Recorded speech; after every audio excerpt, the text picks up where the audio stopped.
y se está, y se, digamos, y se da una respuesta para eso.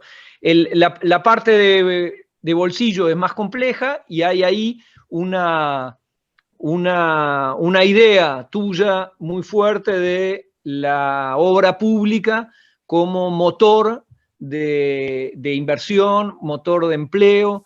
¿Cómo ves la pospandemia, digamos? ¿Qué es lo que se le ofrece, digamos, a la gente? Mira, a mí me parece que, que hay, que hay indicadores de la economía que son auspiciosos. Me parece que lo que está pasando con la obra pública y con la construcción, 8 meses consecutivos de recuperación, la construcción hoy lidera todos los sectores que la economía se están reactivando, el 45% de los nuevos puestos de trabajo de los últimos 6 meses se explican por la obra pública y por la construcción. Pasamos del 1.1 del PBI, que fue el último presupuesto que dejó Macri, a 2.2 del PBI. Bueno, todo eso significan más de 1.600 obras. Cuando arrancamos esta juntada les contaba que yo llegué y había una cartera de apenas 250 proyectos que supuestamente estaban ejecutándose, de los cuales el 70% estaban parados. Bueno, hoy tenemos más de 1.600 obras en todas las provincias, en más de 1.500 municipios. Y tenemos en claro que, y Alberto Fernández tiene en claro que era el Estado el que tenía y el que tiene que hacer este nivel de inversión y el que haga falta para mover la economía, para empujar la economía. De la mano de la obra pública, me parece que también hay señales de recuperación en la actividad industrial. Línea blanca, calzado, textil, automotriz, digamos, en general el entramado productivo del Gran Buenos Aires, del Gran Rosario, del Gran Córdoba, de los grandes aglomerados, realmente está creciendo y está moviéndose a un ritmo bien importante. El punto es si ese crecimiento es parejo. Bueno, la verdad que no porque salimos de la pandemia y no porque claramente tenemos que poder distinguir que hay sectores que salieron y que están recuperándose y que han recuperado su capacidad instalada y su capacidad ociosa, por distintos motivos, que hay sectores que recién están empezando a tratar de armarse y de salir adelante, y que hay sectores que claramente la están pasando mal, ¿no? Estoy hablando de sectores económicos. Y no hay dudas de que hay un punto de mucha debilidad, que es el consumo. No hay dudas de que todo esto van siendo señales, variables de la macroeconomía que no pegan, que no golpean de la manera y a la velocidad que nosotros necesitamos el consumo, el mercado interno y el bolsillo de la gente, ¿no? Que todo eso, que es un andamiaje, que en la economía puede ir funcionando, y nosotros tenemos mucha confianza de que va a ir funcionando, y para eso la negociación con los bonistas, y para eso la inversión pública en materia de obras y proyectos de infraestructura, y para eso una administración del comercio que para nosotros nos va permitiendo iniciar un proceso de sustitución de importaciones, que creemos que va a ser virtuoso. Bueno, ahora todo eso claramente no es uniforme. Y entonces me parece que ahí viene la capacidad y la inteligencia del Estado en las condiciones en las que está, para poder hacer políticas expansivas, para poder hacer políticas activas y para, en definitiva, poder revertir o discutir o poner en discusión cómo es el reparto de ese crecimiento, ¿no?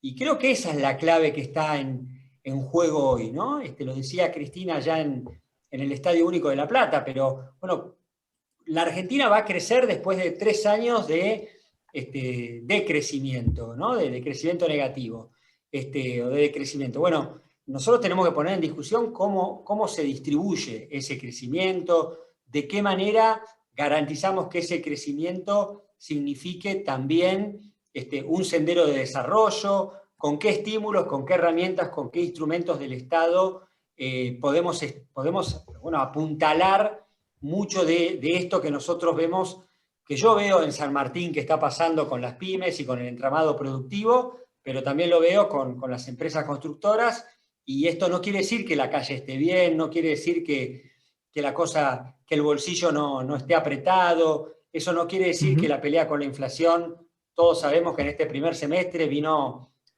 palo a palo y la verdad que nos está costando controlarla y dominarla, pero bueno, no hay duda de que hay, por un lado, una decisión política del gobierno, que es concebir con mucha claridad que el consumo es la única polea que puede garantizar un movimiento en la economía que sea sustentable y que sea sostenido, que no es ninguna inversión, ningún programa digamos, focalizado el que va a garantizar el movimiento, la dinámica que se necesita para que se mueva la economía, ¿no? Para que se mueva la economía, siendo que es el consumo y el mercado interno lo que explica, bueno, buena parte de nuestro Producto Bruto. Bueno, ahí estamos. Me parece que hay ahora una batería de medidas de parte del gobierno. Hoy estuve yo, recién llego de Loma de Zamora, donde estuvo Alberto y Axel y varios funcionarios, donde, bueno, me parece que hoy se dio el primer paso. En realidad venimos de hace un par de semanas con ganancias, con paritarias, con, bueno, por supuesto el aguinaldo, pero hoy me parece que hay una medida bien concreta de reparación, de recuperación, o por lo menos de apuntalar el ingreso de nuestros adultos mayores, y entiendo que va a ser el primer paso de una serie de pasos que van a significar, bueno, poder apuntalar ese bolsillo. Tenemos muy en claro, Alberto Fernández tiene muy en claro, Cristina tiene muy en claro, que nos votaron porque durante 4 años les dolió a los argentinos el bolsillo. Y ese es el compromiso principal en nuestro contrato electoral que tenemos que poder garantizar. Sí, perdón. No, perdón. Iba a meter, no, vaya. Estoy acostumbrado a que vos me interrumpas a mí, no yo a vos. Vaya. No, yo quería compartir para arrancar, ¿no? Dos grandes alegrías, una gran preocupación y alguna reflexión, porque si no lo estamos exprimiendo ya de una manera que me parece casi injusta. La primera alegría es que tengamos en la cena de la MAC a Gabriel Catopodis. Y es una alegría porque es un gran tipo, un gran militante, pero es un ministro de la Nación. O sea, nosotros hoy acá tenemos la posibilidad de discutir cara a cara, mano a mano, con un ministro que, digamos, después del presidente es la máxima responsabilidad ejecutiva de un área en concreto. Entonces, me parece ya cuando lo escuchábamos y todo, hay que darle valor y ponerlo, ¿no? Que Gabriel se ha hecho un rato para compartir esta situación. La segunda alegría es que, bueno, estamos llenos de trolls, con lo cual ya debemos se nos llenó el radiador de bichos. Debemos tener más de 4 oyentes en la radio porque a alguien le importa jodernos. Claro. Y cuando a alguien le importa joder, bueno, obviamente que esté Gabriel le da más importancia a este encuentro, pero es un encuentro militante, así que nos ponemos contentos. Bienvenidos, queridas y queridos molestos. Por ahí si escuchan un poco cambian de idea. La preocupación es que no sé qué va a pasar con las empanadas hoy, porque vos, Gabriel, no sabés por ahí, pero este es un espacio donde comemos empanadas frías y feas. Pero como hoy es cada uno en su domicilio, no sé qué pasará con Cada uno es responsable de enfriar sus propias empanadas. Bueno, ya ves, se metió el capitalismo individualista más abyecto en esta reunión. Pero, no, yo quería muy en serio agradecer la posibilidad de tener esta charla. Y fíjense por dónde empezó, ¿no? Quería realzar esto. Nosotros tenemos un ministro que ha tenido responsabilidades territoriales. Y tener responsabilidades territoriales quiere decir que 7 por 24, Gabriel tenía en la puerta, me está entrando un llamado de Graciana que parece que siempre se olvida lo que hacemos, aunque tendría que estar acá. Sí. La voy a rechazar. Que 7 por 24 tiene alguien tocándole la puerta con las necesidades que tiene que resolver. Y que evidentemente él lo ha venido haciendo muy bien porque fue reelegido en ese lugar, en un distrito tan golpeado como San Martín, ¿no? Ni más ni menos. Así que me parece espectacular que en nuestro gobierno, en el gobierno de Alberto, haya ministros territoriales. Y entonces, pegado a esto, realzar lo que él dijo. Él le puso atención a lo electoral porque le pone atención a lo que le pasa al pueblo. Y esto me parece que hacía mucho, con 4 años de Macri, que no se escuchaba con tanta claridad, ¿no? A nosotros nos importa lo electoral porque tenemos que resolver los problemas. Y tenemos un ministro que le importa lo electoral porque quiere resolver los problemas del pueblo. Bueno, también, esto no pasa con todos los ministros. Entonces, me parece que es muy importante seguir preguntándole y rompiéndole las guindas sobre este eje que es tan central. Lo que él contó de las PPP, pongámoslo en valor. Nosotros escribimos una nota hace 3 años sobre esto, en la plena época de Macri. No hay ningún lugar en el mundo que haya funcionado, ni en Londres ni en Nigeria, ejemplos concretos, que lo hayan podido desarmar, desmantelar y poner en marcha un programa de obra pública hecho desde el Estado me parece algo que hace 1 año y medio era imposible. Y yo sé que muchos estamos a veces con la bola inflada de lo que hace el gobierno, del ritmo que viene, bueno, pero también escuchemos estas cosas, entendamos cuál es el rumbo, cuál es el sentido, para seguirnos entusiasmando con la posibilidad de transformar y que nosotros estemos viendo de vuelta al Estado argentino con un ministro que está entusiasmado con la obra pública, que nos está contando que es uno de los motores de la economía argentina, que nos está mostrando que es uno de los motores de la transformación del PBI. Bueno, tenemos un ministro que entiende todo, que entiende de qué se trata esto. Entonces, yo quería resaltar muy fuerte esto, porque si no siempre parece que son cosas que estamos dándonos con el látigo por lo que viene mal. Y es cierto, no nos gusta la inflación, nos gusta escucharlo a Alberto decir que la inflación le gane a los salarios, pero sabemos que hay ministros que no se están ocupando de esto. Bueno, acá tenemos uno de los que se ocupan. Saquemos el jugo para entusiasmarnos porque la elección hay que ganarla sí o sí.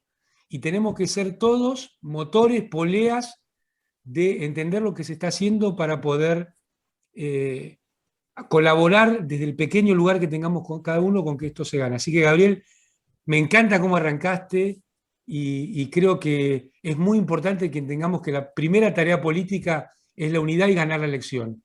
Y la segunda tarea política es debatir lo que tengamos que debatir, pero de esta manera, no viendo quién es el más vivo de la cuadra en un programa de televisión, jorobando nuestro espacio político. Sí. Bien. Bueno, gracias, loco. Déjenme contar solo una anécdota rapidito. Yo no era intendente en San Martín. El intendente era un radical que se volvió radical CAI, que llevaba la boleta de Cristina y a ese intendente yo le gané, que se llamaba Iboscus, después de 12 años que estuvo en el gobierno. Pero la anécdota es que Amado vino a bancarme a mí acá en San Martín cuando yo no solo no era intendente, sino que no era, digamos, la jugada segura, y se vino a un encuentro de mujeres un 8 de marzo en Bomberos con mi amigo Juanchi Zabaleta, y la verdad que eso yo lo tengo en el corazón porque él era sin duda la figura política más importante en ese momento casi en la Argentina después de Cristina, y el tipo se vino hasta San Martín un día a la tardecita noche y compartió un rato con más de 1.500 mujeres, y bueno, yo eso, Amado, lo tengo muy presente, y además tengo también el cariño de haber podido compartir mucho tiempo de laburo con él y con todo su equipo. No, yo solamente agregar a lo que decía Amado, ¿qué se vota? ¿Qué se vota? ¿Qué se vota? ¿Qué se vota y qué proponemos? ¿No? Y eso tiene que estar muy claro en todos, muy claro en la militancia. Me parece que nosotros tenemos que ir a buscar la elección. A veces escucho que algunos dicen, bueno, es una elección que ellos la van a hacer interesante porque hacen una PASO y además no es una elección que a nosotros ahora, no, nosotros necesitamos como nunca refrendar, necesitamos como nunca reafirmar, necesitamos adentro de la fuerza y afuera de la fuerza, necesitamos un discurso potente que traccione con el sentido común de la gente, y eso tiene que volver a ser esa esa energía que nos permitió en el 19 ganar la elección y encontrar en las calles mucha esperanza. Es cierto que la gente está cagada a palo y es cierto que la gente está angustiada, pero también es cierto que la gente confía y sabe que es el peronismo el que te saca de esta pandemia, es el peronismo el que empuja el aparato productivo, es el peronismo el que propone estas cosas: vacuna, cuidado, Estado presente, obra pública y trabajo argentino a través del desarrollo productivo. Y eso es lo que proponemos nosotros, y lo que proponen ellos es más de lo mismo de lo que hicieron cuando gobernaron, ¿no? Y me parece que esa discusión nosotros la tenemos que volver a poner. En todo caso, lo que sí digo es: pensemos desde un lugar inteligente, polaricemos desde un lugar en donde podamos traccionar las grandes mayorías en la Argentina. Y si las grandes mayorías quieren la vacuna, hagámonos fuerte ahí, tensemos ahí, que la grieta esté ahí y esté en el Estado presente. Y si las grandes mayorías creen en el desarrollo industrial y en el trabajo argentino, hagámonos fuerte ahí, elijamos el lugar desde donde tensar, pero no hay duda que es de tensión esta elección, que es de confrontación y que hoy la necesitamos mucho más nosotros que ellos. Pero la necesitamos mucho más nosotros porque también tenemos que volver a reafirmar ese rumbo, esa dirección, y volver a reafirmar esa confianza con la gente, no porque esté dañada, ni porque no la merezcamos. Yo creo que la merecemos, sí tenemos que cuidarla, sí tenemos que honrarla todos los días, pero esa es, me parece, el combustible más importante que tiene nuestra fuerza política: volver a ver a Alberto y a Cristina juntos en un escenario electoral. Le hacen bien a la militancia que ellos estén juntos y le hace bien a los argentinos que estén pensando juntos la Argentina. Y la pandemia y la angustia y el mal humor y todo lo que hemos vivido, por supuesto que puso en crisis mucho de todo esto, y es por eso que yo creo que se juega un poco todo eso, ¿no? Tiene que ser lo mejor para nuestra gente, y en el peronismo siempre las promesas son promesas tangibles, concretas, deseables, promesas grandes. Nosotros nuestra promesa no es que los planes sociales le ganen a la inflación, nuestra promesa es generar laburo, que la gente tenga trabajo, que los pibes de Carcova y de los barrios más humildes de San Martín sepan que de la mano del peronismo van a tener laburo. Y esa es nuestro único rumbo. La vara nuestra no es el macrismo, la vara nuestra no es lo que hizo Macri durante 4 años. Contemos lo que hizo Macri durante 4 años, pero para apalancarnos y explicar cuál es la promesa y el compromiso que tenemos nosotros para adelante. Gabriel, una pregunta. Pensando en la obra pública, ¿cómo haces para...? Porque yo siento que la elección la tenemos ya, y la obra pública es como un transatlántico que puede dar vuelta la inversión de un país, pero que en general demora en iniciarse. O sea, y sobre todo cuando es algo que el gobierno tiene 1 año y medio, tuvimos la pandemia en el medio. Es como en general la obra pública en los estados son cosas que se van construyendo en quinquenios, ¿no? Por no decir más largo. ¿Qué obra pública utilizás para dinamizar en el corto plazo? ¿Qué están haciendo? No, yo les decía rápido, todo el año pasado nos dedicamos muy fuerte a construir salud pública, a poner en marcha obras en un sistema que estaba patas para arriba, ¿no? Que estaba absolutamente financiado. 270 obras hicimos y sumamos 4.500 camas. Hoy tenemos básicamente como 2 ejes muy, muy claros. Uno, obras para el desarrollo, esas obras que necesita la Argentina, quien gobierne, en el sentido de que son las obras que definitivamente son las rutas, son los acueductos, son las obras hídricas, son las obras que están en la historia del peronismo, de sus planes quinquenales, y que hay que ir construyendo y haciendo.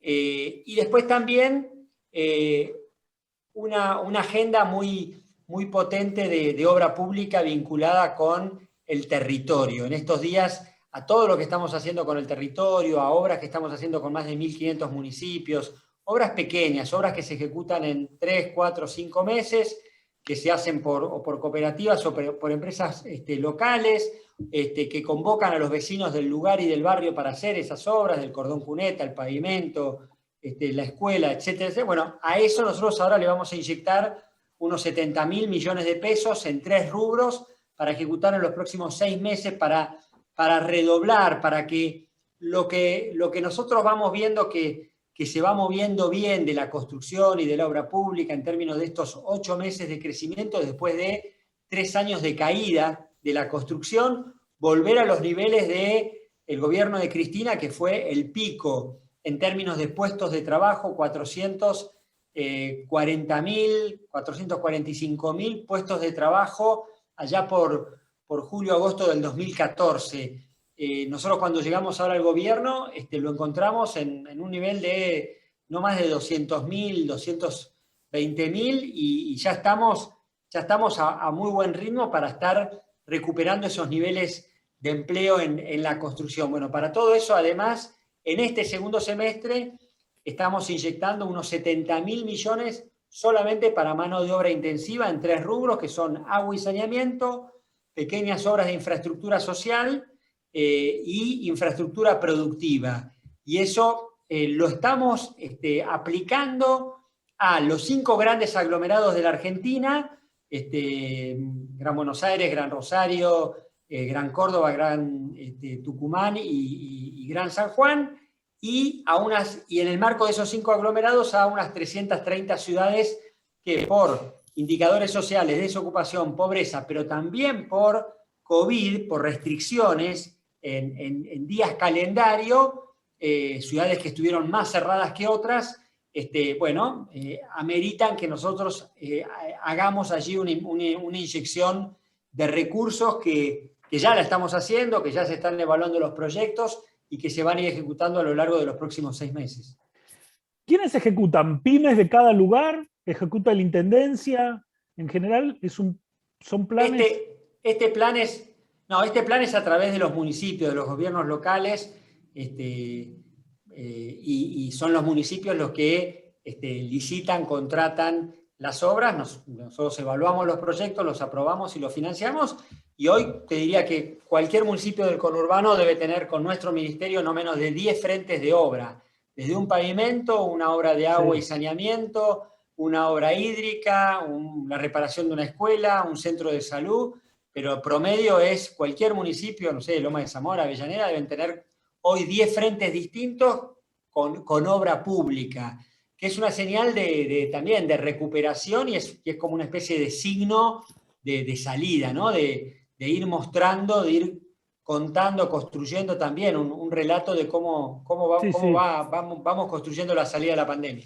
Sí, acá nos preguntaban en el chat, Laura Arienza dice, ¿dónde lo difunden? ¿Cómo lo difunden? Porque son estas cosas que nos enteramos y lamentamos no saberlo nosotros para comunicarlo, porque son estas cosas, son las que llegan abajo, que llegan federales y que llegan bien a todos lados. Nosotros todas las obras las tenemos publicadas en un mapa de inversiones en la página del ministerio, que permite que las 1.600 obras estén allí, que allí cada uno pueda ver quién es el contratista, cuándo se contrató, la de tu barrio, cómo se licitó, o sea, cada uno mira la de tu barrio. Y que vos puedas interactuar y que vos puedas opinar y que vos puedas cuestionar y que vos puedas decirnos, che, loco, vos contás que ahí hay una obra que se está haciendo y la verdad que no se está haciendo en los términos que me estás contando, y que eso también, nosotros creemos mucho en la transparencia, pero creemos mucho en la transparencia asociado a la equidad, asociado a cómo garantizamos que los recursos lleguen a los sectores que más necesitan y cómo garantizamos que la participación social también sea un pilar importante en el seguimiento y en la construcción de la agenda pública. Claro. Bueno, acá el chat, ya alguien en el chat puso el link al ministerio, a las obras. El amigo Mus ya lo... Porque la verdad que para la militancia es una gran cosa esta de decir, che, entrá ahí, no me hagas recitarte las miles de obras, entrás y ahí tenés una obra, la de tu barrio. Quería volver sobre algo que me parece muy interesante que dijo Gabriel, de tensar, digamos, poner la grieta donde sirve, tensar donde es importante, como fue y es el tema de la vacuna. Y hay una frase que te he escuchado y que me gusta mucho, que decís que la pandemia mostró digamos, hoy no hay pedido de macrismo, no hay pedido de mercado, hay pedido de Estado.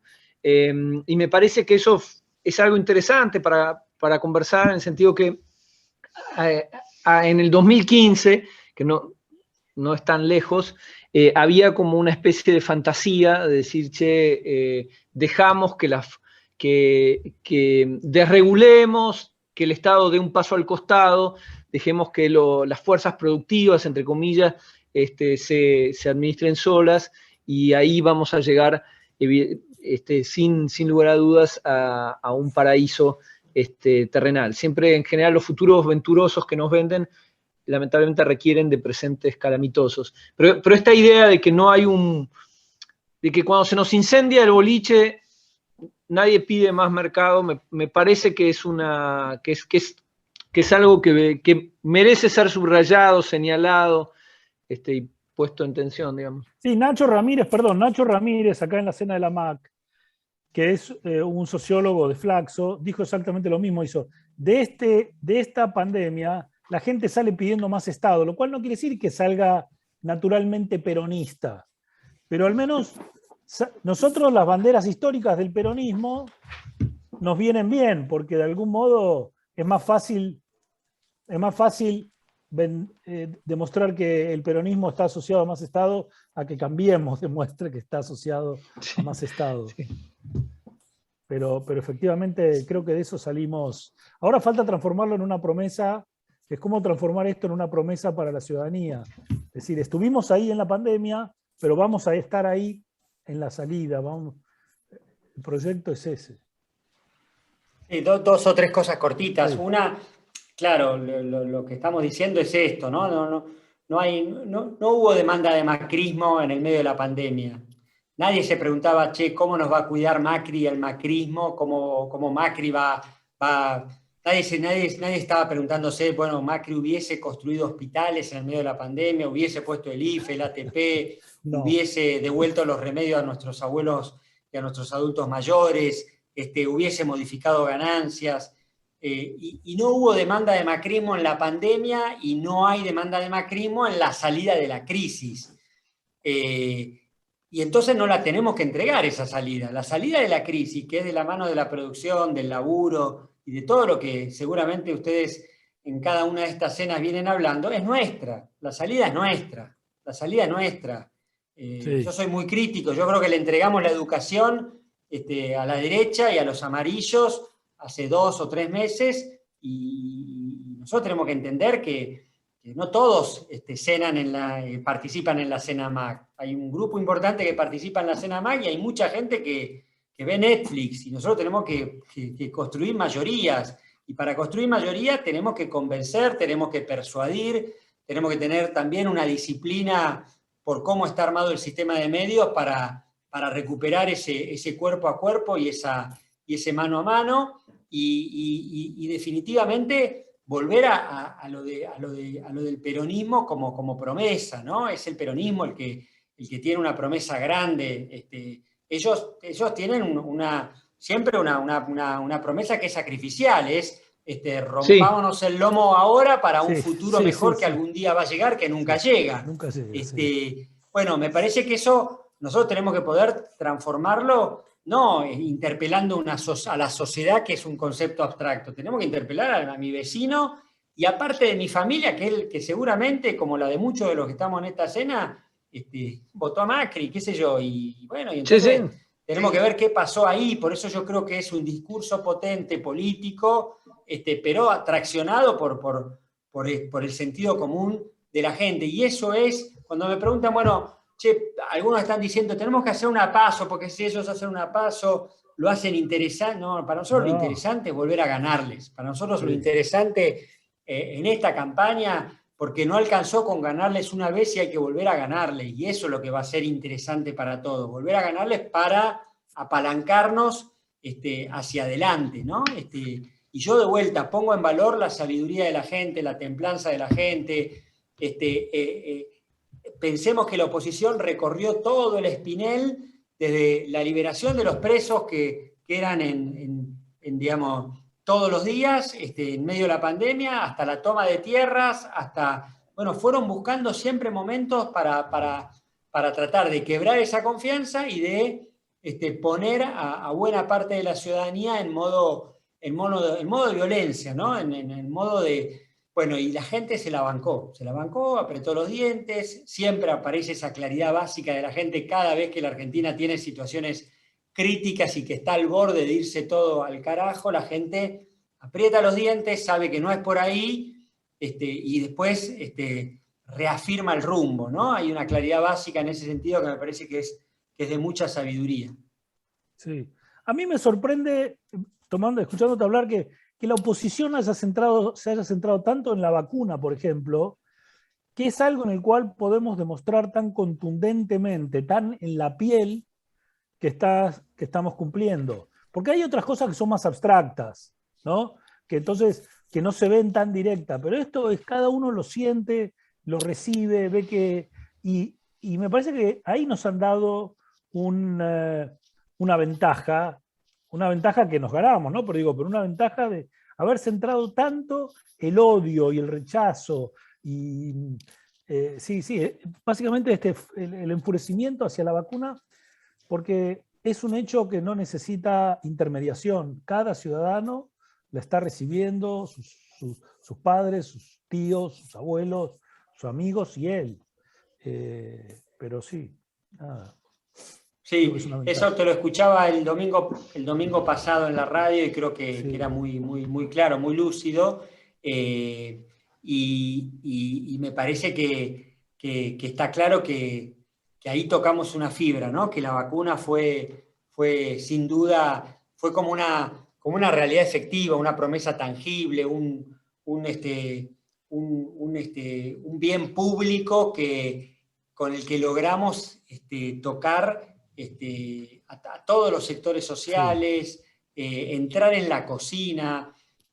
Bueno, me parece que va por ahí, ¿no? Va por ahí. Ahora, también es cierto, yo estuve el fin de semana, sábado y domingo, en distintos vacunatorios casi todo el día, y bueno, y también me di cuenta, y era mucha clase media, y me di cuenta que bueno, que el efecto de la vacuna no va a alcanzar, ¿no? Que tirarles el inventario de lo que hicimos en pandemia no va a ser suficiente, que tiene que haber algo más, que tiene que haber una narrativa que explique que te cuidamos en el medio de este quilombo, que evitamos una tragedia, pero que ahora vamos por lo pendiente, ¿no? Por lo que no pudimos cumplir, por lo que estaba en el contrato de hace 1 año y medio y que la pandemia nos postergó. Me parece que ahí hay que encontrar una vuelta, porque si nos quedamos con que fuimos unos genios, que hicimos todo esto en medio de la pandemia, me parece, no sé, es para discutirlo, pero... No, estoy de acuerdo. Sobre todo una vacuna que se supone que una vez que te vacunaron ya no vas a necesitar, o al menos eso esperamos, con lo cual el sueño de que vos sos un gran vacunador es cierto que no es un gran sueño para adelante. Hubiera sido un desastre si no lo hubieran sido. O sea, si este gobierno no hubiera sido un gran vacunador, no teníamos elección. A partir de que fueron una máquina de vacunar, es que tenemos elección, pero estoy con vos. Hace falta,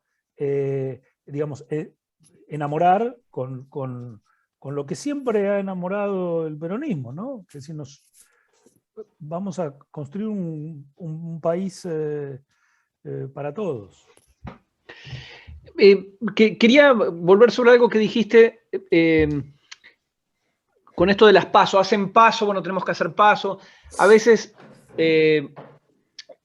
sentimos que hay como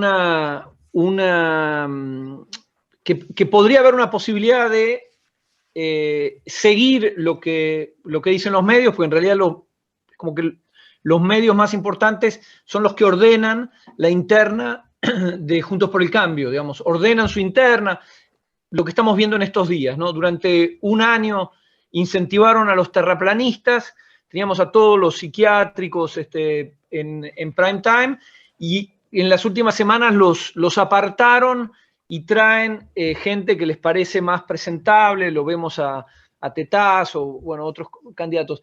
Pero me parece que... ¿Y quién dice que a veces son más presentables? No, qué sé yo, a priori te diría que entre el que quema barbijos en el Obelisco y un economista que forma parte de los programas de televisión. Dejate de joder, son unos cachivaches. Perdón, son unos cachivaches. Sigo con mi empanada. Me parece bien.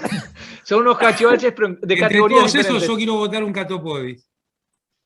Absolutamente. Sí, no, claro. Yo no quiero votar a un Catopodis porque quiero que siga en el Ministerio de Obras Públicas, por favor. Claro, no cambiemos nada. Hablamos en 2 años, pero hoy no cambiamos nada. Sí. No, a lo que apuntaba es que hay a veces uno siente en el oficialismo como decir, che, voy a responder a estos impulsos de los medios para tratar de seducir a esa clase media esquiva. Pero si uno mira para atrás, los grandes éxitos que han tenido fue ir en contra de eso.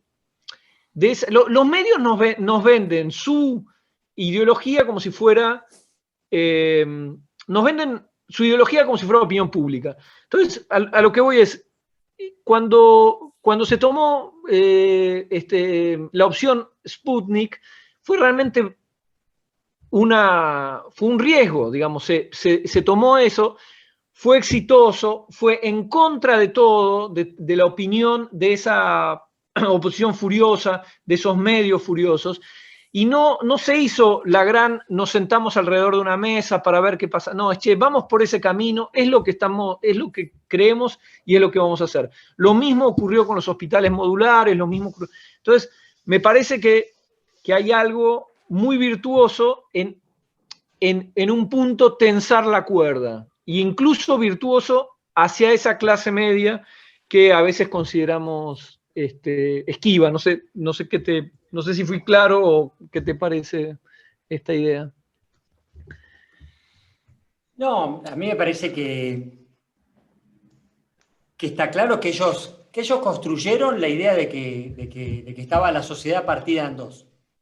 Y nos llevaron a que tengamos a un lugar que para mí era una zona de confort, que era hablarle a los nuestros, y que era tener un mensaje que interpele el 35% del electorado. Y creo que ahí nosotros tenemos que volver a recuperar ahora en campaña, de vuelta, desde un lugar más inteligente, interpelando y conectando con los intereses de buena parte de la ciudadanía que quiere discutir qué modelo de país. Yo estoy convencido que esta elección no es para ver quién saca más legisladores. No es esa la discusión. No. Ni si van más legisladores de un partido o del otro. Me parece que hay una parte muy importante de la sociedad que está dispuesta a dar este debate, y yo creo que ese debate nosotros lo tenemos que darlo, y que nos tiene que permitir no interpelar solamente al 35%, sino interpelar al 70%. Hay un 30% que no lo vamos a ir a buscar porque no va a estar, porque desde que arrancó el peronismo existe el antiperonismo, porque todos lo sabemos, pero después me parece que también muchas veces nosotros mismos nos reducimos y perdemos la capacidad de poder interpelar y generar una conexión con los intereses, los sueños, las preocupaciones de cientos de miles de argentinos que quieren simplemente, como dice Cristina, volver a ser felices, ¿no? Y me parece que esa es una buena promesa, es un buen sueño, es una manera... Sí. Creo que hay que hacerlo en las conversaciones cotidianas, creo que hay que hacerlo en todos lados. Hay que hacerlo en los programas de televisión, hay que hacerlo por Zoom, hay que hacerlo en los actos y en los plenarios que tenemos que empezar a recuperar, y hay que hacerlo también en el mostrador de la panadería, ¿no? De manera disciplinada. Esa es la herramienta que tiene la militancia, y la militancia la tenemos nosotros, y las redes sociales son nuestras, digamos, y la estructura de cuadros son nuestras, y los gremios son nuestros. Entonces, de alguna manera pongamos todo eso en valor y activémoslo en función de generar una gran conversación social que ponga en discusión cuál es el rumbo y cuáles son las prioridades a la salida de esta pandemia. ¿Qué promesas tendrías, o aunque políticas, no hace falta que sean de obras públicas? Vos decís, hay que tener nuevas promesas para enamorar. ¿Qué ejes pensarías? ¿Qué se te ocurre? Digamos, si pudieras sugerir algunos. No, me parece que yo veo muy fuerte toda la cuestión del laburo, ¿no? Toda la cuestión del laburo, me parece que la sensación de dónde y cómo, de qué manera voy a conseguir laburo, quién me va a resolver el quilombo del laburo, es un tema que cruza y que es ordenador, y me parece que ahí nosotros tenemos que tener una agenda y una política muy, muy clara. Está bien que eso viene de la mano de la recuperación económica y de una cantidad de cuestiones, pero bueno, me parece que también tenemos que poder advertir que ahí tenemos que tocar, tenemos que ir con promesas que sean bien tangibles y bien cercanas, bien concretas, ¿no? Después me parece que siempre el peronismo es el que trajo nuevos derechos y trajo la ley de la liberación del aborto, ¿no? Universal, y ahora trajo el aborto y trajo el matrimonio igualitario, y podríamos eso inscribirlo desde el 45 en adelante. Bueno, sí. Nosotros somos la fuerza política que trae los nuevos derechos siempre en la Argentina, y me parece que allí el umbral no lo tenemos que bajar. Me parece que el umbral tiene que ser un umbral potente que entusiasme, que genere la idea de que van pasando cosas. Ahora, tenemos que, entre la vida cotidiana de la gente y los grandes horizontes y los grandes sueños, tenemos que poder mediar con cosas concretas, tenemos que poder entrar en la cocina de la gente. La UH entró en la cocina de la gente, la jubilación universal entró, la universalización de las jubilaciones entró en la cocina de la gente, la vacuna entró en la cocina de la gente. Bueno, hoy Fernanda Raberta en Loma de Zamora anunció algo que seguramente Amado lo va a poner muy contento, que es el reconocimiento de 1 año de aporte por cada hijo que tenga. No, te iba a decir que no hoy hubo un paso muy concreto en esto que vos... Mira, es muy importante esta conceptualización, porque podríamos arrancar con el voto femenino, o con los derechos laborales, o con las vacaciones pagas, o con el aguinaldo.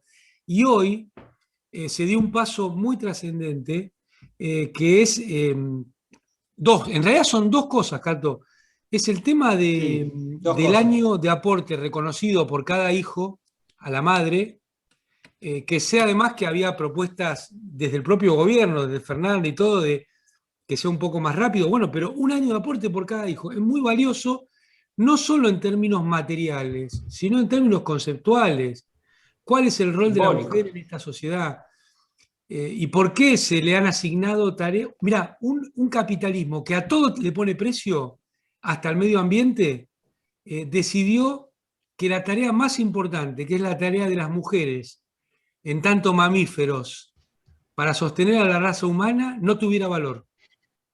Eso es lo que ha hecho este sistema. Bueno, hoy se ha dado un paso más, y se ha dado otro paso más, que es que haya la posibilidad de una asignación universal vinculada a las tareas de cuidado de las mujeres. Entonces, hay que seguir con atención estos temas. Nosotros somos militantes, tenemos que prestarle mucha atención y tenemos, me parece, que seguir hablando de estas cosas, porque si no, vacuna sí, vacuna no, como uno de los temas más importantes de la sociedad. Pero el gobierno ya demostró que vacuna.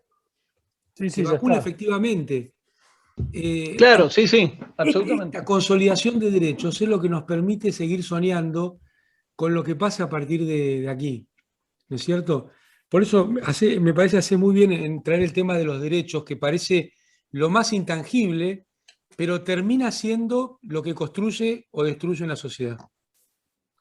Bueno, Y perdón. déjenme completar esto de Amado con un pie, y por ahí también lo veo a Edgardo, y por supuesto que me encantaría escucharlo, pero ¿qué nos está faltando? Bueno, ¿en qué estamos fallando? ¿Qué no nos permitió la pandemia? Bueno, estructurar sujeto social. No hemos logrado organizar sujeto social que pueda... bueno, nos está faltando la construcción política que le dé músculo a lo que viene. Y claramente yo tengo esta sensación, ¿no? Que nosotros vinimos en modo militante, en modo esperanza hasta el 10 de diciembre, desenchufamos, nos metimos en los escritorios, en las oficinas cada uno, y nos desconectamos de la militancia. Bueno, tenemos que volver a ese lenguaje militante, de volver a conectar con buena parte de nuestra militancia, y entender que hay una disputa que es muy potente y que yo creo que la tenemos que dimensionar, y que es la relación histórica entre los grandes grupos económicos y la política, y de qué manera la política muchas veces aparece patinando en piso enjabonado, y de qué manera también se propone una sobrecarga de demanda sobre la política que la política no puede satisfacer, y que entonces produce frustración, y detrás de esa frustración, bueno, pasa lo que nos ha pasado cada vez que vino un ciclo de derecha en la Argentina, ¿no? Y vaciamiento de la política. Bueno, esa discusión está ausente hoy en la agenda pública. Está ausente. La de estructurar los sujetos, la de estructurar una élite y una burguesía empresarial que defienda que hoy hay un proceso de sustitución de importaciones, pero que es incipiente y que hay que consolidarlo.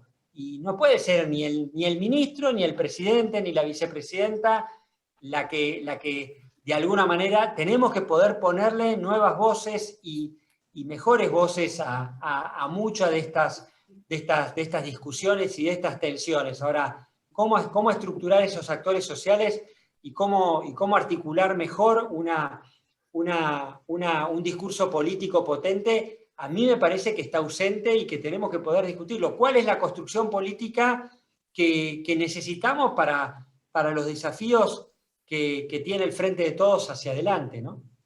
Claro. Sí, bueno, yo quería darle la palabra un poco, tenemos a dos invitados, a dos miembros, digamos.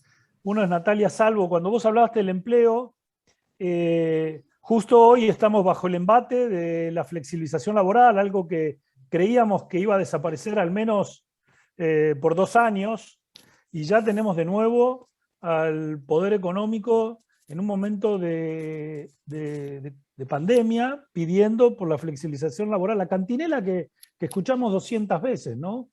Y los tenemos, o sea, vuelven al ataque como si estuviéramos con pleno empleo y con salarios como los que teníamos en el 2015, que pareciera que el problema de la inversión es el nivel de los salarios y de los derechos laborales. Pero Natalia, vos querías hacer una pregunta, una participación. Sí, justamente tenía que ver con eso. Bueno, hola Cato, hola Amado, Rinco y todos, Bosnio.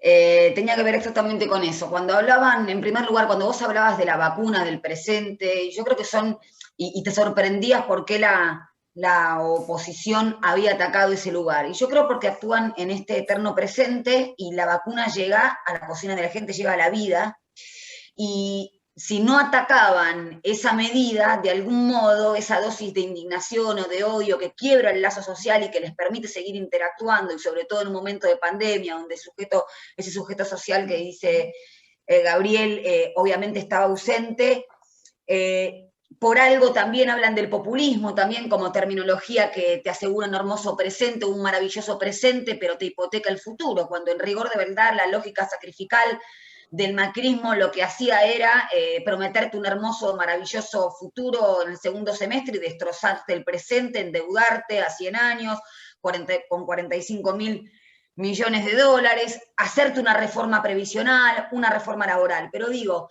no solamente que la gente en un momento de pandemia no pide más mercado y pide más Estado. Con el trabajo como bien social o como ordenador social pasó mundialmente exactamente lo mismo. Y también notamos la ausencia de eso, lo que llamaba Aldo Ferrer, ese sujeto político, el empresario nacional, que pueda hacerse cargo de ese proceso de sustitución de importaciones, también apostando a la industria nacional. Y esto lo digo porque cuando se dictó el primer decreto de necesidad de urgencia, y a través del artículo 2, lo que se dice es, obviamente, se dispensa del deber de concurrir al trabajo, excepto que no sean trabajos esenciales. Bueno, todo ese gran bloque hegemónico y económico concentrado empezó a pedir a través de sus terminales mediáticas y políticas la presencialidad. Y te empezaban a decir que la fuente de riqueza eran las empresas, cuando sabemos que, y en el mundo pasó esto, ¿qué pasó cuando los laburantes no podían ir a trabajar? La fuente de riqueza, ¿qué pasó? No había fuente de riqueza. Entonces, borrar ese antagonismo, esa conflictividad social, que fue lo que levantó el primer peronismo también, ¿no? A través de, también, otra vez, esas efectividades conducentes, esos derechos, el aguinaldo, las vacaciones pagas, los convenios colectivos de trabajo, ponerlo al trabajador, a la trabajadora como sujeto político de decisión, también con la Constitución del 49, los derechos sociales, el medio ambiente, la ancianidad, es decir, hoy en día volvemos a vivir un proceso similar, porque con el advenimiento de la tecnología, con los sectores que más ganaron no solamente en el macrismo, el sector bancario que ganó un 263%, sino el trabajo de las apps, ¿no? ¿Quiénes son los que piden esa flexibilidad laboral? ¿No? Que además tenemos una experiencia histórica de absoluto fracaso, no solamente en la dictadura cívico-militar, que yo contaba la otra vez, que fue el Día del Abogado y la Abogada Laboralista el 7 de abril, y en honor a la Noche de las Corbatas, aquellos abogados laboralistas que reivindicaban este derecho, el autor de la Ley de Contrato de Trabajo, Norberto Centeno, pero que lo postulaban era esto: vamos a proteger al sujeto que frente al bloque de poder es más desigual. Entonces, estamos viviendo exactamente lo mismo. Ese sistema en la dictadura terminamos con 20.000 pymes menos, la inflación era anualmente siempre más del 100%, terminamos con un 17% en 7 años, 17% de pérdida del poder adquisitivo del salario, el macrismo lo hizo en 4, un 19%, y nos llevó a 2 dígitos de desempleo, habiendo arrancado con 5,6, y teníamos el salario de Latinoamérica más grande medido en dólares, y después terminamos con casi en el fondo de la discusión. Digo, otra vez vuelve a venir esta discusión, ¿no? Después de la vacuna y demás, de la puja distributiva. Y me parece que es como dice Gabriel, es el momento de discutir esta situación.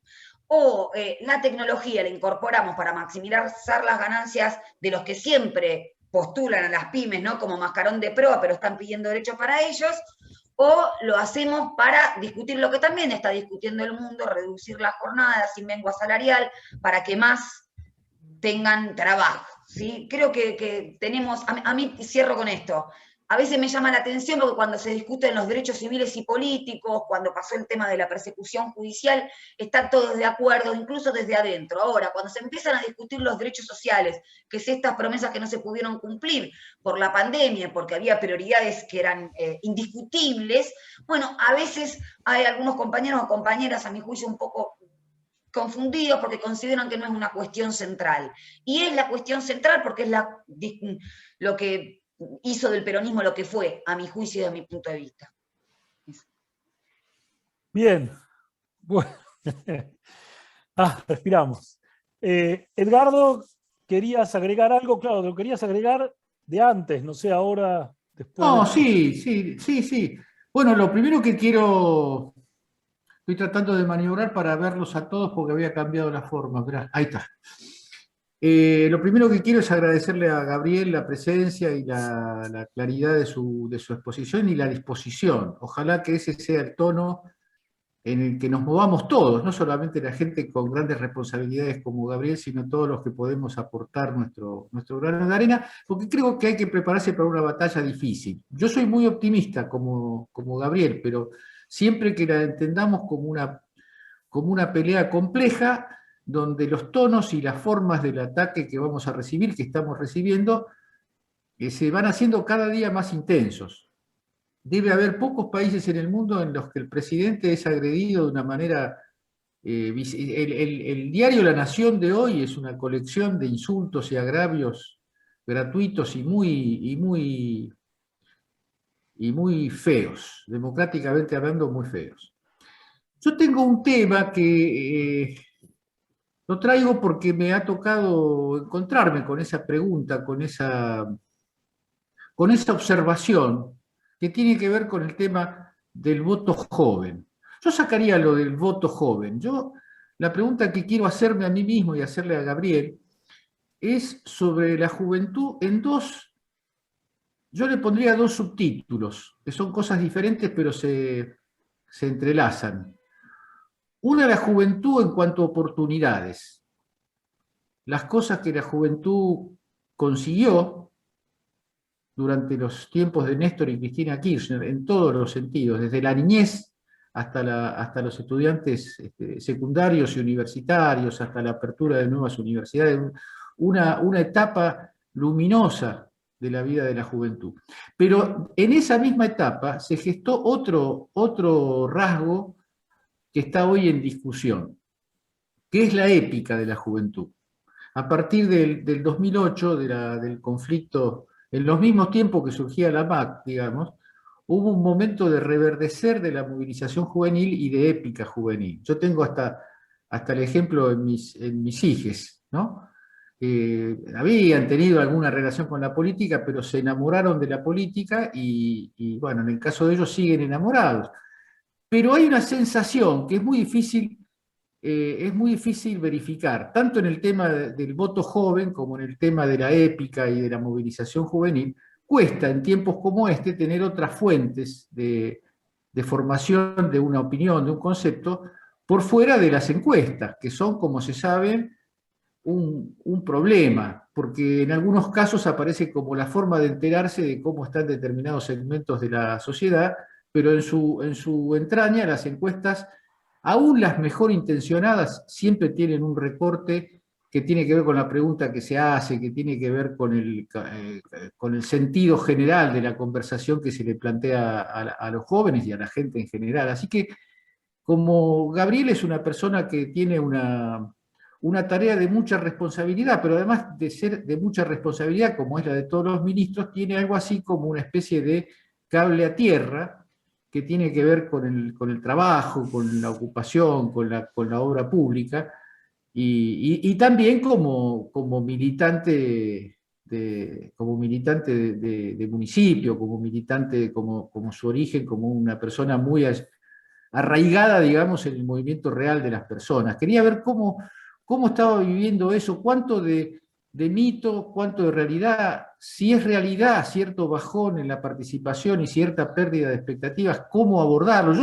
Adelanto una opinión que quizás entraña una crítica. Yo creo que a veces nosotros miramos ese tema y la primera respuesta que se nos aparece son políticas focalizadas hacia la juventud. Yo creo que no pasa, por lo menos desde mi punto de vista, no pasa por hacer cosas que atraigan a los jóvenes. Pasa por hacer cosas en la sociedad. O crear la Secretaría de Juventud, ¿no? Claro. Clubes juveniles, secretarías juveniles y qué sé yo, es lo primero que se nos ocurre, que es la solución burocrática de todas las cosas, ¿no? Cuando hay algún problema que no sabemos cómo solucionar, ponemos una oficina y de paso le damos laburo a algún compañero que anda necesitado. Entonces, me interesa mucho conocer tu opinión, Gabriel, sobre este asunto. Y una vez más agradecerte que estés acá.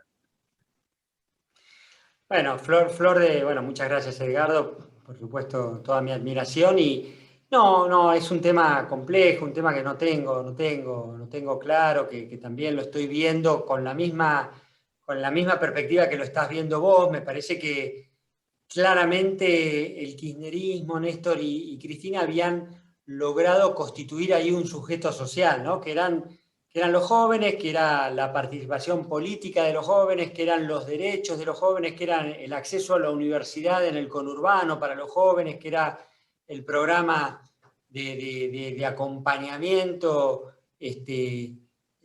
¿no? El progresar, para que los pibes terminen, y claramente ahí alrededor de todo eso había, además de las políticas, las herramientas, los instrumentos, los programas más focalizados, menos focalizados, había, les hablábamos a los pibes, ¿no? Había claramente Néstor de su rebeldía, Cristina de su potencia ideológica y conceptual, movilizaron, ¿no? Tocaron ahí una fibra con los pibes que fue enorme y que fue lo que creo que a todos nos generó y les generó y despertó.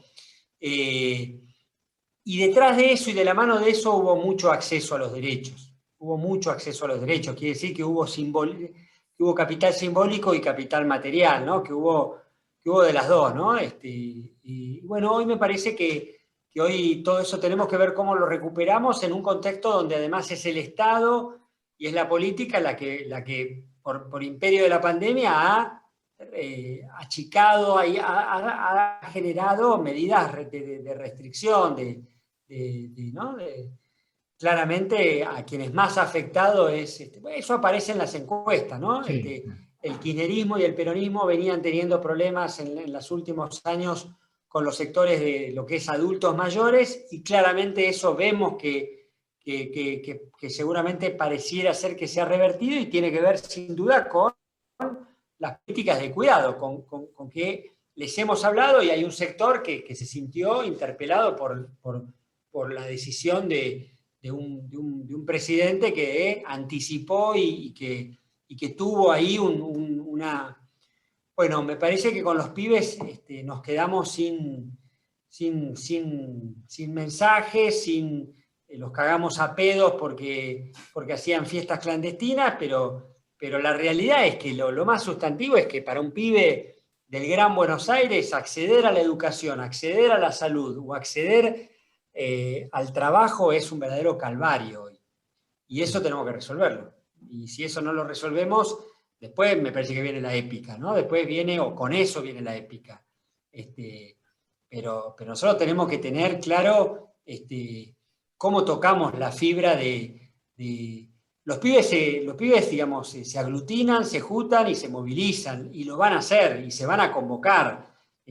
O lo hacemos nosotros con centralidad en la política, o lo van a hacer los pibes, muchas veces no de la manera que nosotros queremos, ¿no? Y con una cuota muy grande de apatía, de bronca, de odio y de enojo hacia la política y en general hacia la vida. Y me parece que eso...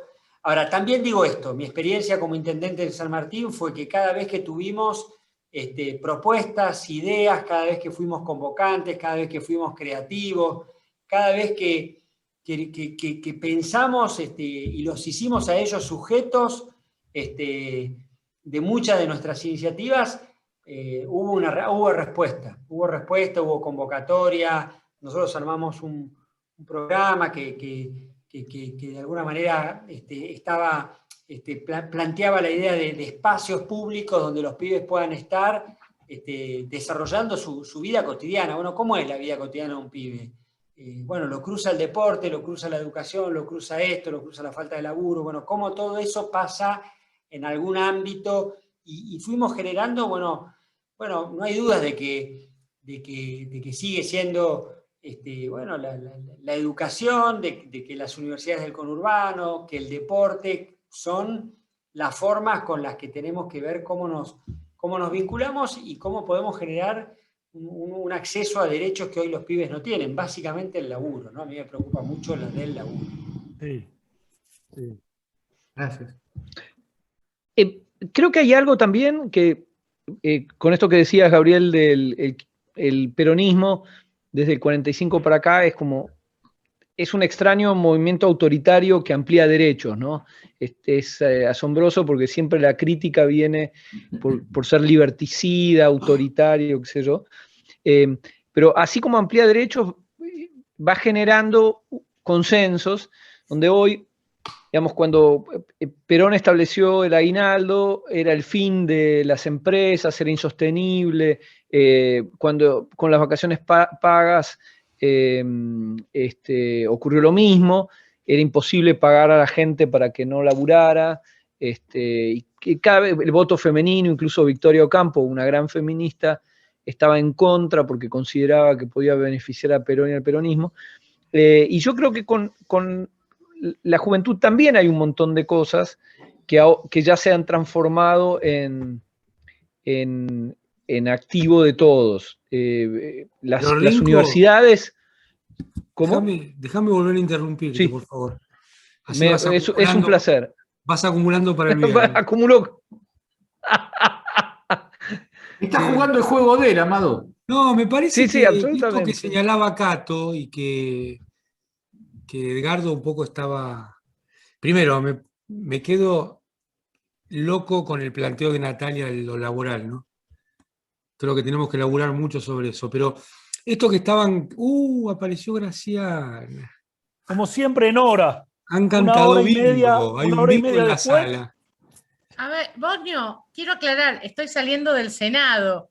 Muy ¿Cierto? bien. Era la única funcionaria que había. Te a esta perdonamos, te perdonamos. Estaba te perdonamos. cenando. Mientras tanto, alguien tiene que trabajar. Exacto. Te Mientras perdonamos. tanto, en Ciudad Gótica, escúchame. No, esto que estaban caminando, me parece, Edgardo y después Gabriel, o conjuntamente, me parecería un gran error hablar de lo joven. Porque, por dos motivos. Primero, que me parece que las preocupaciones de la sociedad hoy son muy transversales en términos etarios. Las preocupaciones de la sociedad tienen que ver con el miedo a subsistir en este sistema. Y por eso cuando hablan de libertad y los liberales y coso, diría Rinco, la primera libertad es la libertad de no tener miedo a levantarte mañana. Y esa libertad el capitalismo te la quita. Te la quita todos los días. Entonces, ahí hay un tema muy importante, me parece que dispararon. Perdóname, los que vos estabas disparando, Rinco, también, pero quería ver si podíamos focalizar un poco en esto que decían Gabriel y Edgardo, porque me parece que nos están tratando de llevar a que hagamos una, entre comillas, agenda joven, que se hace desde los prejuicios de los grandes. ¿Cómo puede ser que nosotros sepamos cuál es la agenda joven? Yo me siento con el hijo del Bosnio y me marea. Me marea a mí también. Bueno, Él hace la agenda vudú. claro, ¿qué es eso de la agenda joven? ¿Y desde quién? No podemos suponer que... Porque vamos a caer en el ridículo, ¿eh?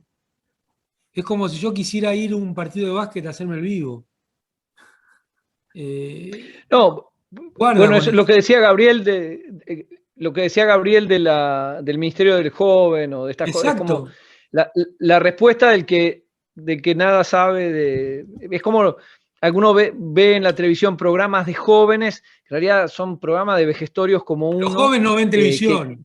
Claro. Claro, que imagina, exactamente. Claro. Pero a lo que yo apuntaba era esto, de decir, hay mucho que ya se ha transformado en sentido común, es decir, por ejemplo, todo lo que fueron las universidades del conurbano, universidades de primeras generaciones de universitarios, es algo que fue muy criticado en su momento, incluso no solo en los 90, sino ya con Néstor y Cristina, y hoy, es algo que genera sentido común, es como ya es algo que también llega directamente a los jóvenes para hablar de este colectivo. A lo que me refiero es que muchas veces no vemos esa ola grande que genera el peronismo, que es esa máquina de ampliar derechos, frente a la vorágine que tenemos constantemente enfrente, que es, viste, que a veces es difícil pensar cuando a los gritos te dicen que sos chavista, marxista, nazi, fascista, que sos como el nazismo sin campo de concentración. Vivimos en un país donde todavía hay presos políticos y Macri ya se está convirtiendo en víctima política. Sí. No, Pepín es una víctima. Boludo, dentro de un mes vamos a estar sabiendo que este gobierno persigue al pobre Macri. En todos los medios. Con la ayuda del gobierno boliviano. Pero, perdón, Graciana, ¿estás pidiendo la palabra? Educadamente, sin interrumpir. ¿Qué te hicieron? O sea, juntemos una colecta para rescatar a Graciana. La tienen amenazada ahí. ¿Hay alguien que no no vemos? Morgana y Lobo me han dicho que soy muy inoportuna. ¿Me permiten hacer una, Bienvenida. una breve intervención? Tengo Sí. una sensación, los estaba escuchando hablar, ¿qué agenda estamos discutiendo? Porque sin desmerecer, yo creo que es necesaria una agenda joven, hay un montón de agendas que están pendientes, pero tengo la sensación que tenemos ciertas agendas muy urgentes que no podría dividirlas en categorías tipo agenda joven, claro que es importante, pero me parece que estamos discutiendo una agenda, digo, ¿dónde aparece el problema de la agenda joven? Y aparece cuando vemos publicados las últimas semanas que el kirchnerismo, el peronismo, Alberto Fernández, lo que como quieran llamarlo, ha perdido votos en los jóvenes. Digo, no me sorprende, pero el problema no son la agenda jóvenes. ¿Qué está pasando, compañeros, con los pibes que no tienen laburo? Digo, son a ver, eso. Le ponemos título que no son nuestros. A ver, yo no soy joven, desgraciadamente, pero una vez lo fui. Y nunca sentí que la agenda joven en aquellos entonces me incorporara, porque lo que llaman agenda joven no es el problema los problemas que uno tiene cuando es joven. Digo, si ustedes me preguntan los problemas de la agenda joven, es un montón de gente joven que la policía caga a tiros. Es decir, y eso no sé si es agenda joven o un problema de seguridad. La agenda joven es que no hay laburo, pero ojo, no tienen laburo los jóvenes, tampoco tienen laburo los viejos. Es un problema real. Es decir, tengo esta sensación, empezamos a ponerle etiquetas a agendas cuando los problemas de la sociedad se dividen menos en temas joven, mujer, trans, lo que quieran llamar, y sí con problemas más concretos. Yo más que, no quiero desmerecer, me gusta el concepto de agenda joven, pero siento que en una realidad que, seamos honestos, en un país devastado que recibimos, más 1 año y medio de pandemia, las agendas son más simples y no son tan sectorizadas, que no quiere decir que las estrategias sí lo sean. Lo voy a coronar. Adoro tu marxismo. Los problemas son de clase y la agenda joven es una agenda del neoliberalismo progre. Digo, yo respeto a quienes militan, pero ¿saben qué? Yo no sé si la Cámpora, ¿se acuerdan cuando surgió? Tenía una agenda joven. Lo que tenía era una agenda de problemas reales que le pasaban a gente joven sobre todas las cosas. Y desde ahí enamoraba. Es decir, un problema que tenía un sector importante era no acceder a ciertas tecnologías. Bueno, repartió notebooks en el secundario, hizo un montón de cosas. Me parece que los problemas no son por agendas. Es más, me siento extraña con la palabra agenda y miren que yo la uso mucho con los temas de género.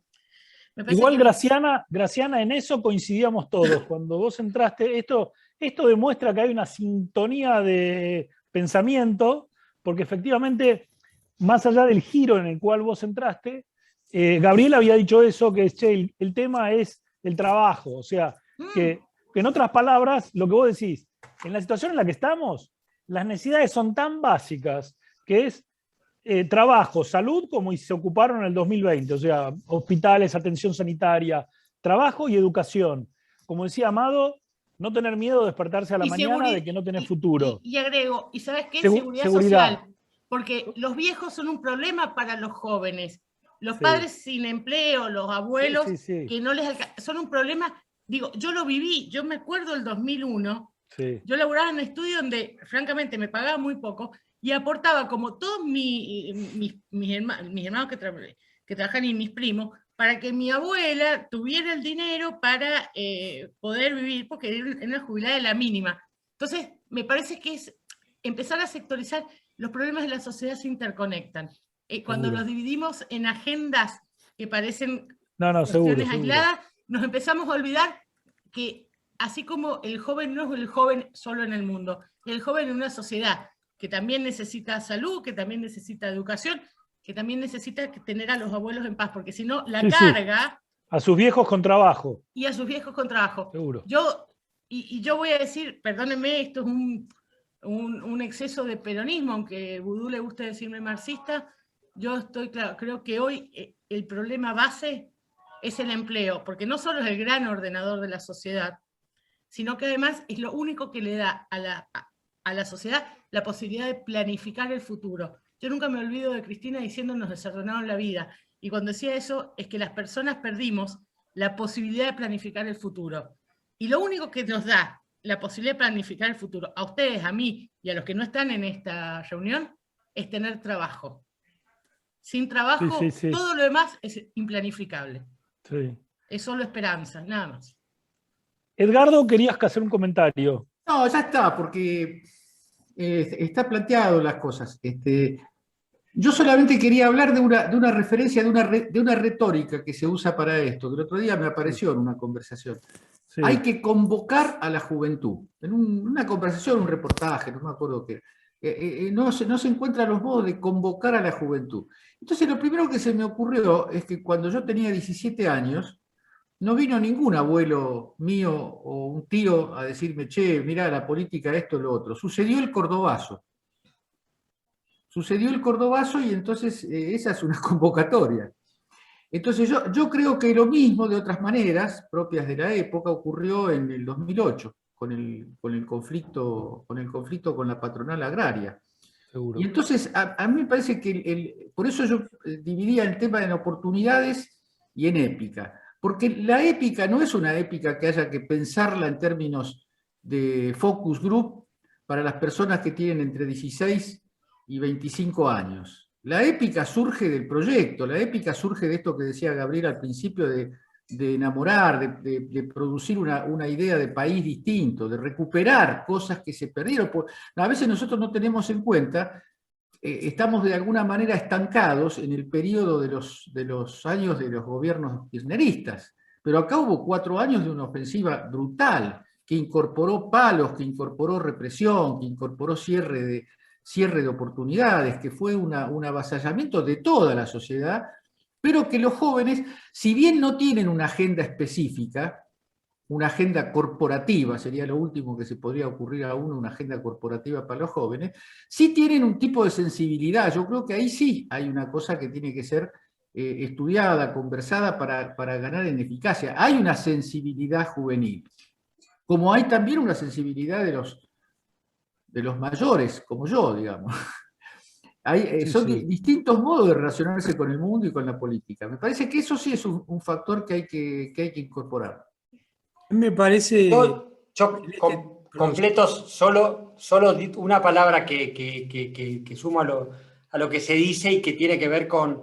Yo creo que los jóvenes son, como bien decía, como bien decía Graciana, son un espejo de la sociedad. Son un espejo de la sociedad, de lo que está pasando. Y me acuerdo que bueno, hay una politóloga, una cientista, Roxana Regillo, que es mexicana, que plantea permanentemente cómo el quiebre de los mecanismos de relación social, que son básicamente la escuela y el trabajo, generaron, bueno, una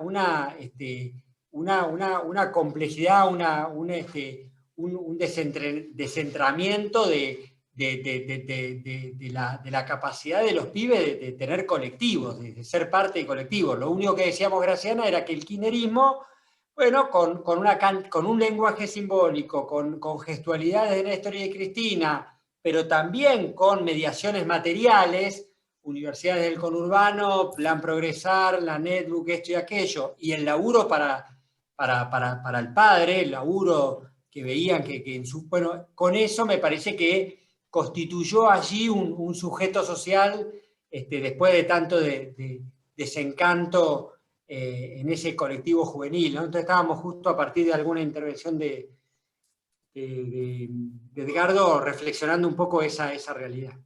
Perdón, Amado. No, tal cual, porque la jubilación también fue una política joven. Claro. Porque liberaba una tensión que estaba en el conjunto en el grupo humano que conforma la familia, o el barrio, o el vecino. Y sin joda, esto que traía Graciana, yo creo que el próximo laburo teórico, para convertirlo en una propuesta práctica, así como el capitalismo inventó los bancos centrales como prestamista de última instancia, nosotros tendremos que trabajar en el Estado como empleador de última instancia, con distintos formatos que pueden ir desde el fomento a las cooperativas y a las pymes, o el empleo directo, o las cooperativas. Pero yo creo que hay que ir porque esto que nos traía Graciana es central, ¿no? La idea de cuál es el rol en este esquema del trabajo en la sociedad, que excede holgadamente la cuestión del sustento económico. Entonces me parece que tenemos que ir tenemos que teorizar y pensar un tema del Estado como empleador de última instancia. Sí. Ahí, Gabriel, tengo una pregunta menor, ¿no? O sea, cuando hay una conversación de demasiado nivel, yo en general la tiro abajo. No le creas, Pero- Gabriel.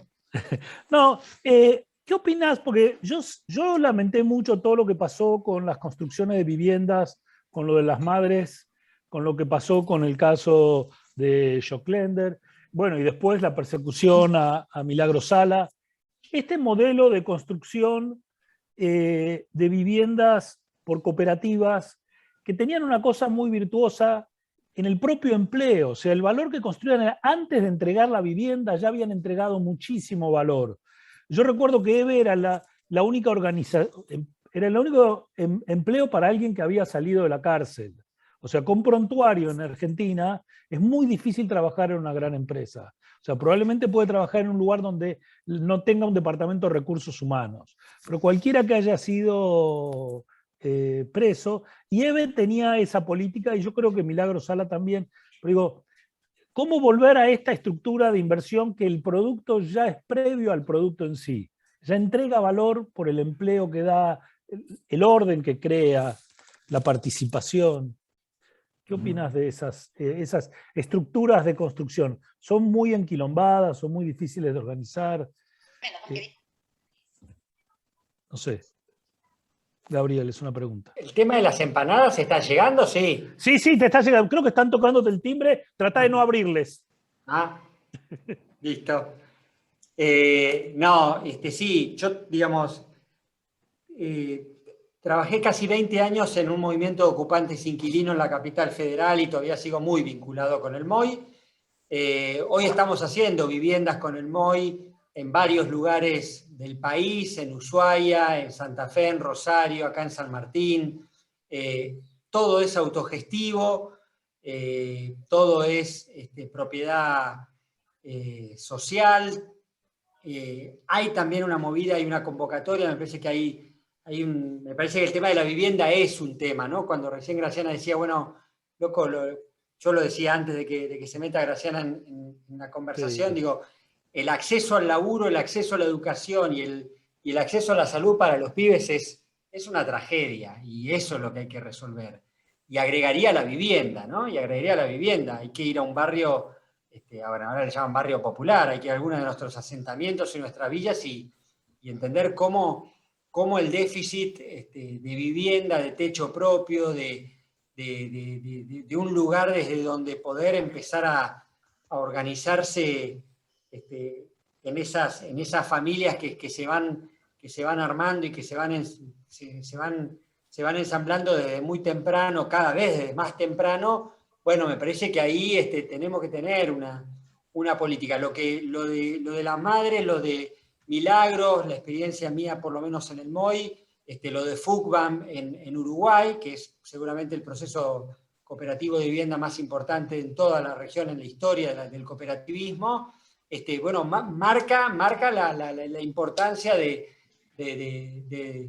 vuelta, de lo autogestivo y de la posibilidad de generar desde la vivienda, donde la consigna es que la vivienda es el punto de partida y no el punto de llegada, ¿no? En términos organizativos, en términos de hoja de ruta, en términos de pelea por el resto de los derechos. Recién cuando se llega a la vivienda. Y vinculado con eso, un concepto más que es, por lo menos en el MOI, en el Movimiento de Ocupantes Inquilinos, lo tenemos muy presente, que es el derecho a que sean de calidad. El derecho a que sean de calidad, ¿no? Hay que entrar a una cooperativa del MOI en La Boca o en Parque Patricios o en la FUCBAN en Montevideo y entender, bueno, digamos, esta idea de la belleza, ¿no? Esta idea de cómo tiene que ser bello lo que queremos que la gente, en lo que queremos que la gente se involucre y participe, ¿no? Y se apropie. Y la verdad que eso es muy, muy marcado. Después no, Che, no qué bueno, conozco- perdón, qué bueno escucharte hablar de que tiene que ser bello.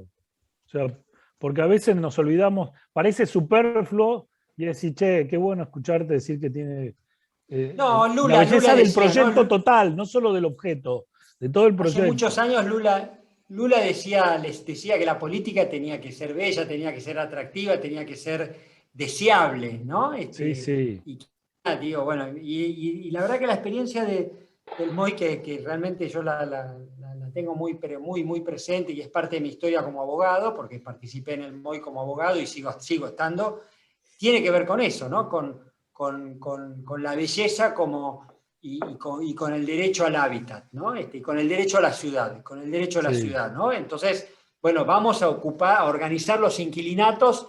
Bueno, digo, las cooperativas del MOI están en el mejor metro cuadrado de la Argentina, están en Puerto Madero, y fueron procesos de lucha, ¿no? Nada se consiguió como la pelea de las madres y seguramente la de Milagros Salas, que conozco menos, pero el derecho a la ciudad que es donde están los servicios, donde están las universidades, donde están las escuelas y donde nuestros sectores populares tienen derecho a vivir.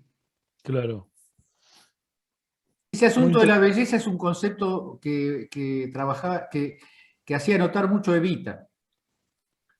Evita decía que las casas que se organizaban, se hacían para la Claro. gente sin recursos tenían que ser mejores que las otras. Bueno, vos lo ves en Ciudad Evita, ¿no? Claro, El chalet claro, de Ciudad claro. Evita. Bueno, pero es un gran debate, porque hay una especie de relato racional que dice, che, si en vez de tener casas con piedra en la fachada, con un techo de tejas, tengo casas más simples, voy a poder tener más por la misma inversión, y es un terreno pantanoso del que el peronismo históricamente digamos, prefirió no elegir. Dijo, che, quiero esa calidad y quiero esa cantidad. Y me parece muy bien no olvidarse de esa tradición, que es una tradición de mucha generosidad. Hoy en digamos, hay como una especie de cultura de ONG, de utilitarismo, hacia los sectores que menos recursos tienen, que me parece que es un poco tóxica, así que yo también me parece muy importante incluir lo bello, digamos, en esta preocupación desde el Estado. Pero que Sí, no en es esa bello, no línea. enamora. O sea, para enamorar, lo que no es bello no deja de ser caridad. Es un conformate con esto. Sí, sí. Porque por supuesto. es gratis. Mal y pronto digo, es la lógica de la ropa usada. Los que han sido hermanos menores saben de lo que estoy hablando. Es la imposibilidad de enamorarse de ese suéter que antes usaron todos tus hermanos. Que sí, lo terminas usando vos, le tenés cariño, pero no deja de ser un reciclado. Lo bello creo que empodera al que lo recibe y aparte lo inspira a cuidarlo.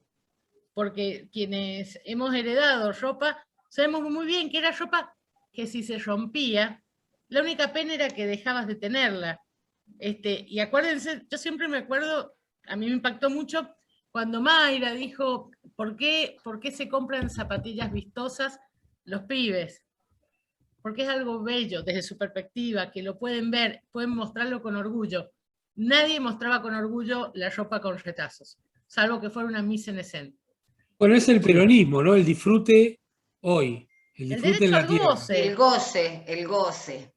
Eso Bueno, es lo que molesta, el exceso. Bueno, Santoro lo muestra en sus obras, ¿no? Incluso hace una homología con el agua, por qué jodía tanto las patas en la fuente, las piletas grandes de Milagros Sala, o sea, de hecho acá tuvimos al troll que nos pone comunistas, sexo, o sea, todo lo que... Sí. Todo lo Pero bueno. eso se lo ¿Por tomamos, qué, Nati, ¿por qué atan Claro. eso, no? Sí, claro. Yo quiero la Sputnik, sexo, tengo que serme comunismo. Por supuesto. O sea, yo recuerdo un profesor esto Mandame que un decía combo, Graciano. Natalia. Bueno, pero es que es real, lo dijo también Pino Solana cuando habló del abordaje de la ley del aborto, el goce, señora presidenta, o sea, no solamente, no una política pública. Me parece que que eso también es la libido que nos quieren sacar, pero la libido como creación, como goce en todos los aspectos, no reducirlo diciendo en serio a lo sexual, y eso tiene que ver con enamorar, ¿no? Sí, O, sin lugar a es dudas. así que los pibes puedan tener la ciudad de los niños. Yo me acuerdo que era chica y mi abuelo me llevaban como para que vea lo que quedaba, no sé. Bueno, no Siempre- hagas O, Natalia, que sea I. ¿Qué? Claro, y No hagas O, que sea I. siempre y. Bien, Es un- compañeros, a las 22, el compañero Gabriel Catopodis se tiene que retirar, tiene otros compromisos, así que Niño, ni que si... estuviéramos en campaña. Claro. Claro. No, está- perdón. bueno, Campaña, No está en él la gestión. está en No campaña tiene obligación. está en campaña de diciembre del 2019. No han parado. Che, la ¿Puedo verdad es decir que. algo? Una última pregunta antes que se vaya. Sí, Dale. Sí, por supuesto. ¿Con qué hacemos campaña? Y pero llegás tarde, Grace. Ya te lo dijo todo antes. Después te mandamos el manual de 500 páginas. No Gabriel. tengo problema. Prefiero no. 500 páginas a nada. Te jodo que las lee, ¿eh? Sí. Gabriel, ¿qué ibas a decir? Gabriel, si querés ir cerrando... No, y decirle, contale a Graciana con qué hace campaña Graciana. No, qué sé yo, me parece que yo tengo la sensación, y con esto, bueno, les agradezco, por supuesto, me encantó, y sinceramente los escucho los domingos a la mañana y me divierto y me informo muy, muy bien, muy temprano, pero no, me parece que nosotros tenemos que ir a buscar la elección, la tenemos que ir a buscar, no la tenemos que esperar, no es un partido para esperarlo, es un partido para ir y mover fuerte, jugar fuerte, jugar fuerte. Es para volver a reafirmar el rumbo, para volver a discutir mucho de lo que discutimos en el 19 y que por ahí con la pandemia se trastocó, y porque además necesitamos reafirmar, necesitamos volver a refrendar por qué nos votaron y de alguna manera por qué y cómo creemos que sigue la Argentina a la salida de esta pandemia, ¿no? Y en eso creo que tenemos que ser inteligentes, no interpelarlos en clave de sociedad, que es un concepto abstracto, sino interpelarlos en la vida cotidiana, concreta, de cada uno, de cada una, de cada vecino, que está angustiado, que está cansado, pero que también tiene esperanza. Y tiene esperanza porque hay una confianza que todavía está, ¿no? Yo decía a Graciana que ellos cuando dicen lo que dicen y hacen lo que hacen es porque quieren de alguna manera erosionar, quebrar esa confianza, erosionar esa certeza. Y yo creo que esa certeza y esa confianza existe en el peronismo, y lo digo de esta manera, es lo que funciona para la gente, es lo que funciona, es lo que es como es desordenado, damos las discusiones a cara descubierta y de cara a la militancia, tenemos dos dirigentes con una personalidad muy fuerte que dan las peleas y las discusiones y opinan no andan cuidándose ni andamos armando spots publicitarios para mostrar el lado bonito del peronismo. No, somos así a carne viva y damos las discusiones que damos. Pero funciona, es lo que funciona. Y es el peronismo el que, me parece, lo que no podemos es entregar la salida de la crisis. La salida de la pandemia es nuestra. La salida de la pandemia por vía del laburo y del empleo y del trabajo argentino es nuestra. Esa no la entregamos. Y a veces a veces me da la sensación de que estamos como jugando muy a la defensiva. Bueno, no se entrega ninguna, damos todas las discusiones. Estos tipos con el 10% de lo que nosotros hicimos este año y medio estarían haciendo campaña en todo el país. Nosotros a veces Sí. parece que de manera culposa estamos tratando de explicar. No, también creo que nosotros estamos sobreinformados y a mí el pulso de la calle, el pulso de la gente, me da que la gente está a palo, está golpeada, pero de pie. Cuando Alberto en la segunda ola volvió, cuando el gobierno volvió a marcar la cosa de las restricciones, nadie sabía qué iba a pasar ese viernes a la noche. De acuerdo. Y funcionó. Tal Y la cual. gente volvió a responder. Y la gente eligió cuidarse. Eligió cuidarse. Y la verdad que no sabíamos y por ahí se nos armaba un bolón, que fue el momento de las clases, el quilombo con la reta y todo eso.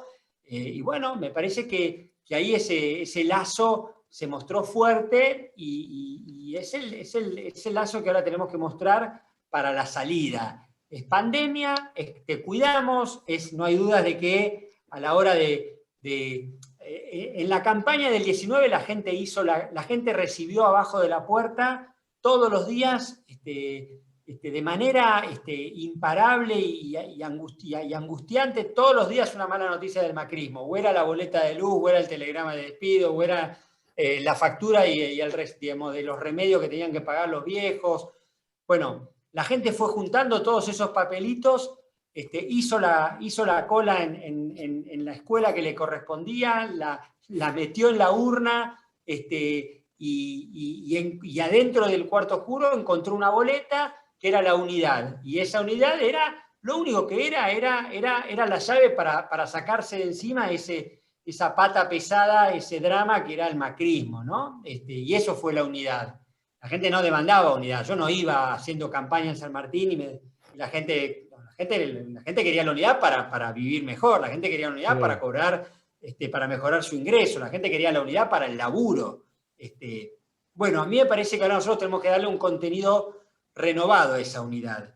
Y esa unidad es el escudo que le permitió a la gente, porque fue por la unidad que conseguimos la vacuna, fue por la unidad del Frente de Todos que cambiamos ganancia, fue por la unidad de esta coalición bien diversa y con todos los matices que sabemos, que nos permitió congelar las tarifas, fue esa unidad la que le permitió al gobierno también negociar con los bonistas. Bueno, y es esa unidad la que tiene que aparecer como escudo, y la gente tiene que sentir que se agarra de ahí, que la amarra es esa, que la defensa, que lo que tiene para defenderse es eso, y que el que te dio los remedios, y el que te puso el respirador, y el que garantizó la cama, y el que va a ser también, bueno, es el cuidado y lo pendiente, es el cuidado, es que hicimos, te cuidamos mejor, quién cuidó mejor a mi familia, quién cuidó mejor a mis hijos, quién cuidó mejor a mis viejos. Bueno, Alberto, Cristina o Macri. Bueno, esa discusión la doy. Ahora, termino con esto y no los quiero cansar. Un equipo desordenado, enfrente de la angustia y el cansancio de la gente, me da mal. Un equipo ordenado, enfrente de los 4 años de macrismo, ese partido lo quiero jugar. Ese partido lo quiero jugar y lo ganamos. Y en todo caso será una discusión interna nuestra, cómo reafirmando ese rumbo, refrendando ese rumbo y esa dirección, estamos en condiciones de poder cumplir con esa promesa que, como bien se decía, en el peronismo es ya, es ahora, es en el presente, y que tiene que ser tangible, y que se tiene que poder tocar, y tiene que ver con, bueno, en lo simbólico, una Argentina sin privilegios, pero en la vida cotidiana de la gente, vivir, como dice Cristina, un poquito feliz, mejor todos los días. Bueno, Gabriel, muchísimas gracias. La verdad es que impresionante tu exposición, y además te agradecemos que hayas participado, y así como te dedicas con nosotros, sabemos que te dedicas con cada lugar donde el ministerio está actuando, y me gusta ver ministros potentes y militantes, que no se olviden ninguna de las dos características. Así que muchas gracias. Acá me gusta lo que dice Ernesto. Solo resta para sellar un Viva Perón. Nos lo ganamos. Sí, un Viva Perón, un Viva Perón. Viva Cato. Y Laura, Laura Arienza quería hacer una cosa, pero bueno, la dejamos para después, Laura, porque Gabriel, además de todo, es ministro de Obras Públicas de la Nación. Gabriel, muchísimas gracias, y me gustó mucho el cierre. El cierre, Sí. el cierre está muy bien. Es eso que hay que, Es eso. que hay que repetir. Muchísimas No gracias. se la demos a los de amarillo. A lo de amarillo. No, perdón. A Ustedes esta sigan altura del haciendo. partido, una pelota perdida es No, de gol en ninguna manera. contra. Así que, Sí, Gabriel, esa es la frase de Bilardo en el partido de Argentina-Brasil. Exactamente. Se la Los pasen a los amarillos no se la amarillos. pasemos, dijo A Bilardo. mí Yo me- lo me- único que le voy a dar a los de amarillo son fulls. Sí, exacto. Algún full que es menor, mi especialidad. menor, un full menor. Che, bueno, muchísimas gracias, Gabriel, y nosotros seguimos. Polémico. Bueno, Una alegría compartir esto con ustedes. Muchas gracias. muchas gracias. Gracias. Chao, hasta Abrazo. luego.